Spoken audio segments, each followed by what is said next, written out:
Hi students, இந்த வீடியோல இப்போ ரீசன்ட் டைம்ல ஏஎல்பில கேட்குற கொஸ்டின்ஸ் அதுக்கப்புறம் இன்னைக்கு கூட பார்த்தோம்னா சர்க்குலர் பேஸ்ல கொஸ்டின் கேட்டிருக்காங்க. ஆல்ரெடி கேட்டுட்டு தான் இருக்காங்க.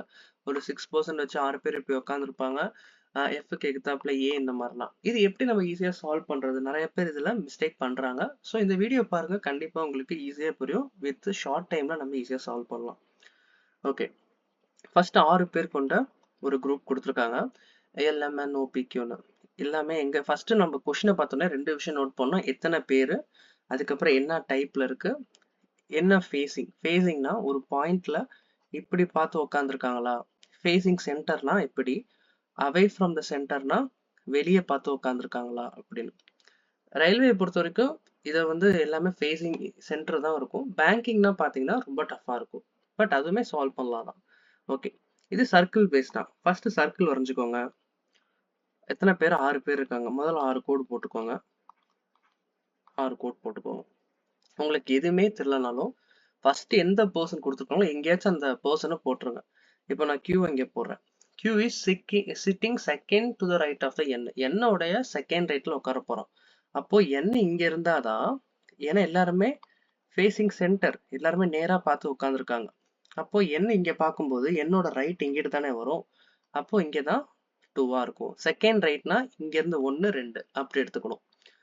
P is sitting second left of the M. இது நம்மளுக்கு தெரியாது, ஏன்னா நம்ம எங்க போடுவோம்னு தெரியாது. வெயிட் பண்ணுவோம். Q is immediate neighbor of L and P. Q பக்கத்துல LP இல்லாட்டி PL ரெண்டு கண்டிஷனும் வரும். இந்த இடத்துல Lம் வரலாம், Pயும் வரலாம். இங்க Pயும் வரலாம், Lம் வரலாம். L is second try to the right of the M. Okay, அப்போ நான் M இங்க போட்டேன்னா L வந்து இங்க வர்றதுக்கு வாய்ப்பு அதிகம். அதே நான் எம் இங்க போட்டேன்னா கண்டிப்பா வராது. அப்போ நான் எம் இங்க போடுறேன். 1 2, அப்போ செகண்ட் ரைட்டு. அப்போ எனக்கு இங்க பார்த்தோம்னா பி கேன்சல் ஆயிரும். ஏன்னா இங்க எல் கரெக்டா உட்காந்துருச்சு. அப்போ இங்க பி வராது, இங்க எல் வராது. அப்போ நமக்கு இங்க பி வந்து கரெக்டா ஃபிக்ஸ் ஆயிருச்சு.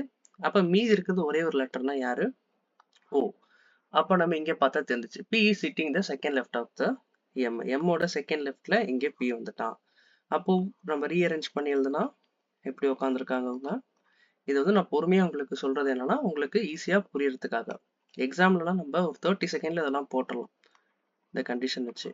பி எல் ஓ, இதுதான் ஃபார்மேஷன். இப்போ கொஸ்டின் என்ன கேட்டிருங்க? O is sitting third to the left of O. ஓவோடைய லெஃப்ட் எது? இங்கிட்டு 1 2 3. அப்போ எல் தான் வந்து ஓவோடைய லெஃப்ட்ல உட்காந்துருக்காரு. ஸோ இந்த மாதிரி கொஸ்டின் ஈஸி தான், பட் நம்ம மிஸ்டேக் பண்ணிடக்கூடாது. ஓக்கு எது லெஃப்ட், எம்முக்கு எது லெஃப்ட், அந்த மாதிரி கரெக்டாக பார்த்து எடுக்கணும். ஓகே, அடுத்து ரொம்ப முக்கியமான கொஸ்டின். ரீசனிங்ல டஃபா கேட்கணும்னா ஸ்கொயர் பேஸ்ல கொண்டு வருவாங்க 8 பேரை வச்சு. ஆனால் அதுவும் போடலாம், ஈஸி தான். 8 girls, square based, facing centre. அப்போ ஒரு ஸ்கொயர் வரைஞ்சிக்கோங்க. ஸ்கொயர் வரைஞ்சிட்டு அடுத்து என்ன சொல்லியிருக்காங்க? எல்லாருமே சென்டர்ல 2 பேரா உட்காந்துருக்காங்க. அதில் some of them were sitting at corners while some of sitting at exact center. Okay, சில பேர் கார்னர்ல உட்காந்துருக்காங்க. அப்போ கார்னர்லாம் இங்க போட்டுருங்க. சில பேர் சென்டர்ல உட்காந்துருக்காங்க. ஓகே, 4 4 8. ஓகே, 8 பேர் வரைஞ்சாச்சு. V was sitting between R and S. V வந்து நம்ம ஃபர்ஸ்ட் அங்க அப்ளை பண்ண வேணாம், தனியா வச்சுக்கலாம். V வந்து ஆருக்கு எஸ்க்கு நடுவில் உட்கார போறாரு. Qவும் Tயும் வந்து நெய்பர்ஸ். Qவும் Tயும் பக்கத்துல வர போறாங்க. Only X was sitting between T and S. அப்போ Tக்கும், அப்போ இங்க போடலாமா நம்ம? என்ன போட்டிருந்தோம்? X. Sக்கு Tக்கு நடுவுல X வரப்போகுது, இல்லாட்டி Tக்கு Xக்கு நடுவுல X வரப்போகுது. ஆனா ஆகும்போது S பக்கத்துல X வரப்போகுது. U was sitting immediate right of Q. அப்போ U ஓட immediate right பண்ண, அப்ப இங்க வந்து நம்ம TQன்னு வச்சுக்கணும். U ஓட immediate right வந்து Q. அப்போ சேர்ந்து வர போறாங்க. அப்போ இங்கே நம்மளுக்கு ஒரு லூப் ஹோல் கண்டுபிடிச்சாச்சு. என்னது? அப்போ Q இங்க வருதுன்னா எல்லாமே சென்டர் ஃபேஸ் பண்ணிருக்காங்க. இதோட ரைட்ல U. அப்போ இங்க ஒன்று பார்த்தோம், Q Tவும் இமீடியட் நெய்பர்னு. அப்போ இவன் இங்கிட்டு வந்துட்டானா T இங்க வந்துருவான். அப்போ S இங்க வந்துடும், X இங்க வந்துடும். இந்த S இங்க வந்துருச்சுன்னா நம்மளுக்கு இங்க கிடைச்சது வந்துடும் VR. பாருங்க ஒரே இதுதான். இந்த மாதிரி தனித்தனியா நம்ம எழுதிட்டோம்னா சடனா நம்ம எல்லா ஆன்சரையும் கண்டுபிடிச்சிடலாம். இப்போ நம்மளுக்கு என்ன மட்டும் பேலன்ஸ் இருக்கு? W மட்டும் தான் இங்க இருக்கு. ஓகே, இப்போ S sitting fourth left. இப்போ நம்ம எண்ணி பார்த்தா கரெக்டா வரும். S வந்து எங்க உட்காந்துருக்காங்க? U ஓட fourth 1 2 3 4. அப்போ fourth left கரெக்ட் நம்ம போட்டது செட் ஆயிருச்சு. இப்போ என்ன கேக்குறாங்க? Who was sitting the fourth to left of X? X உடைய fourth left. leftனா இங்கிட்டு, இவருடைய லெஃப்ட் யாரு? இங்க இருக்காங்க, ஆப்போசிட்டா 4 தான். 1 2 3 4. அப்போ ஆன்சர் W. ரொம்ப ஈஸி தான் ஸ்கொயர் டேபிள்லாம் வந்துச்சுன்னா. பட் கொஸ்டினை பார்த்து நீங்க எப்பொழுதும் பயப்படாதீங்க. அதே ஸ்கொயர் டேபிள் இல்லாம 8 பேர் கொடுத்து சர்க்குலர் டேபிள் வந்துச்சுன்னா எப்படி சால்வ் பண்றது? ஃபர்ஸ்ட் அதே மாதிரி சர்க்கிள் போட்டுக்கோங்க. இங்க ஒண்ணு, இங்க ஒண்ணு, இங்க ஒண்ணு, இங்க ஒண்ணு, இங்க ஒண்ணு, இங்க ஒண்ணு, இங்க ஒண்ணு. நம்பரே உங்களுக்கு வேணா போட்டுக்கோங்க. பட் நம்மளுக்கு டைம் இருக்காது. சொல்ல போனா 4 நம்ம மைண்ட்லயே வச்சுக்க வேண்டியதான். ஈக்குவல் டிஸ்டன்ஸ், ஈக்குவலான டிஸ்டன்ஸ். எல்லாருமே சென்டர் தான் பார்த்து ஃபேஸ் பண்றாங்களா? சென்டர் தான் பார்த்து ஃபேஸ் பண்றாங்க. N was sitting fourth to left of L. எங்கேயாச்சும் நம்ம போட்டுக்கலாம். L இருக்கு. L எங்க உட்கார்றானா? N எங்க உட்கார்றானா? N was sitting fourth to left of. L உடைய 4வது லெஃப்ட் இங்க. அப்ப N இங்க வந்துருச்சு. P was sitting fourth to, இது நம்மளுக்கு தெரியாது. நம்மளுக்கு தெரிஞ்ச நேம் ஏதாச்சும் இருக்கா?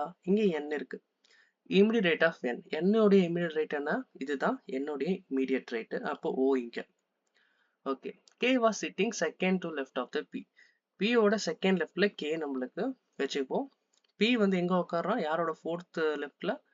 J ஓட ஃபோர்த் லெஃப்ட்ல உட்காரும். ஓகே, அப்போ நம்ம J இங்க போட்டோம்னா 1 2 3 4 கரெக்டா இங்க வருது. ஆனா இது வந்து ரைட். அது நம்ம லெஃப்ட்ல பார்த்தாலும் அதே தான் வரும். 1 2 3 4. அப்போ நம்மளுக்கு P இங்க செட் ஆயிடுச்சு. P வந்து K ஓட எங்க உட்கார்றான்? K was sitting P ஓட செகண்ட் லெஃப்ட்ல. ஆனா பட் நம்ம இங்க பார்த்தோம்னா P க்கு இது ரைட். அப்ப இங்க O வந்துருச்சு. P ஓட லெஃப்ட் தான் இங்க வருது. அப்ப K இங்க செட் ஆயிடுச்சு. only J was sitting between L and M. அப்ப M இங்க தான். ஏன்னா L இங்க வந்துருச்சு. மீதி யார் நம்ம விட்டுருக்கோம்? Q இல்ல. Q இங்க போட்டாச்சு. அவ்வளவுதான். மறுபடியும் நம்ம அந்த ஃபார்மேஷன் கொண்டு வந்தாச்சு. என்ன क्वेश्चन கேக்குறாங்க? which classmate sitting fourth to M ல இருந்து 4வது லெஃப்ட் யாரு? Q. only Q தான். ஓகே, அது ரைட்டா இருந்தாலும் சரி லெஃப்டா இருந்தாலும் சரி 4வது பர்சன் தான், ஸ்ட்ரைட்டா இருக்கிற பர்சன் தான். ஓகே, அதுக்கப்புறம் இது ரொம்ப ஈஸியான கொஸ்டின். நம்ம 8 சால்வ் பண்றது போது 6 ஃப்ரெண்ட்ஸ்லாம் ரொம்ப ஈஸியா நம்ம இது பண்ணிக்கலாம். இதுல நம்ம கொஸ்டின் டஃபா கொண்டு போனா நேமிங்கா கொடுப்பாங்க. சாரா, லௌரா, ரோன், டெய்லர், ஆடம், வேற டீசா, 6 பேர். இதெல்லாம் நீங்க வந்து எப்படின்னா, இப்போ சாரா எஸ்ல ஒன்றே வார்த்தை சாரான எஸ் எடுத்துக்கோங்க. ரோஹன் அதுக்கு நம்ம ஆர்னு எடுத்துக்கலாம், லாலான்னு எடுத்துக்கலாம். இந்த டீக்கு 2 வரும்போது செகண்ட் லெட்டரும் சேர்த்து எடுத்துக்கோங்க. டீசா, டெய்லர், ஆடம். இப்போ 6 ஃப்ரெண்ட்ஸை நம்ம எழுதியாச்சு. இப்போ 6 இதுவும் போட்டுட்டேன். ஓகே, என்ன கேட்டிருக்காங்க? Sarah is sitting to the left of the Laura. லாராவுடைய உடனே லெஃப்ட் தான் சாரா. இந்த பேர் எடுத்து வச்சுக்கோங்க. ரோன் எங்க உட்காரான்? ரான் வந்து சிட்டிங் டெய்லருடைய செகண்ட் ரைட் 1 2. அப்போ இங்க உட்காரான் ரான்.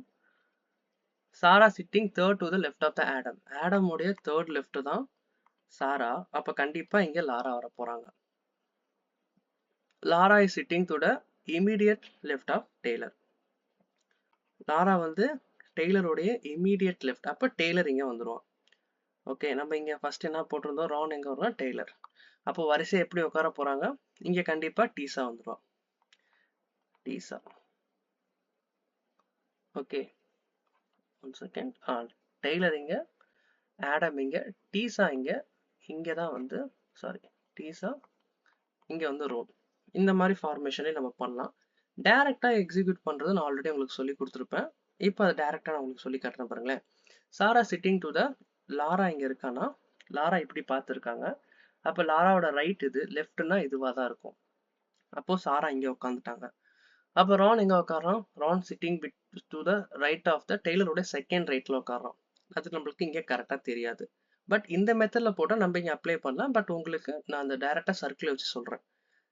சாரா வந்து ஆடம் உடைய தேர்ட் லெஃப்ட். ஆடம் எங்க இருப்பாரு? இங்க இருப்பாரு. ஆடம் உடைய தேர்ட் லெஃப்ட் இங்க முடிஞ்சிருச்சு. Laura sitting to the left of the Taylor. டெய்லருடைய லெஃப்ட்ல தான் லாரா. அப்புறம் நம்மளுக்கு இங்க என்ன தெரியும்? இங்க ஆல்ரெடி பார்த்துட்டோம். டெய்லருடைய செகண்ட் ரைட்ல தான் வந்து ரோனு. ஏன்னா இவருடைய செகண்ட் ரைட்டு தானே. ஏன்னா இங்கிட்டு தான் பார்த்துருக்காரு. அப்ப அவரோட ரைட் இங்க தான் வரும். அதுக்கப்புறம் டீசா வந்து கண்டிப்பா இவனுடைய ரைட்ல இங்க தான் வர முடியும். இப்படிதான் இருக்கும். 2 மெத்தட் உங்களுக்கு சொல்லி கொடுத்துருக்கேன். உங்களுக்கு எது ஈஸியோ அதுபடி பார்த்துக்கோங்க. பாருங்க. சாரா, லாரா, அதுக்கப்புறம் Taylor, Adam, Tessa, sorry Ron and Tessa. இது மட்டும் நம்ம மாத்தி போட்டுக்கலாம். ஓகே. கொஸ்டின் என்ன கேட்குறாங்க? சாராவோட லெஃப்ட் யாரு? சாராக்கு எது லெஃப்ட்? இதுதான் லெஃப்ட். டீசா தான் இதுக்கான ஆன்சர். ஓகே. நம்ம டைரக்ஷன் மாதிரி தான் இந்த சம்ஸ் எல்லாம் இருக்கும். பட் கரெக்டாக இது பண்ணும். இது வந்து ஈஸியான சம்மு. சால்வ் பண்ணி கீழே கமெண்ட் பண்ணுங்க. சேனல் பிடிச்சிருந்தா சப்ஸ்கிரைப் பண்ணுங்க. வேற என்ன டாபிக் உங்களுக்கு டவுட் இருக்கோ அதையும் சொல்லுங்க. லைக் பண்ணுங்க, ஷேர் பண்ணுங்க. கண்டிப்பா இதுல இருந்து உங்களுக்கு கொஸ்டின் வரும். நிறைய கொஸ்டின் சால்வ் பண்ணி பாருங்க. ஈஸியா இதுல மார்க் ஸ்கோர் பண்ணிடலாம்.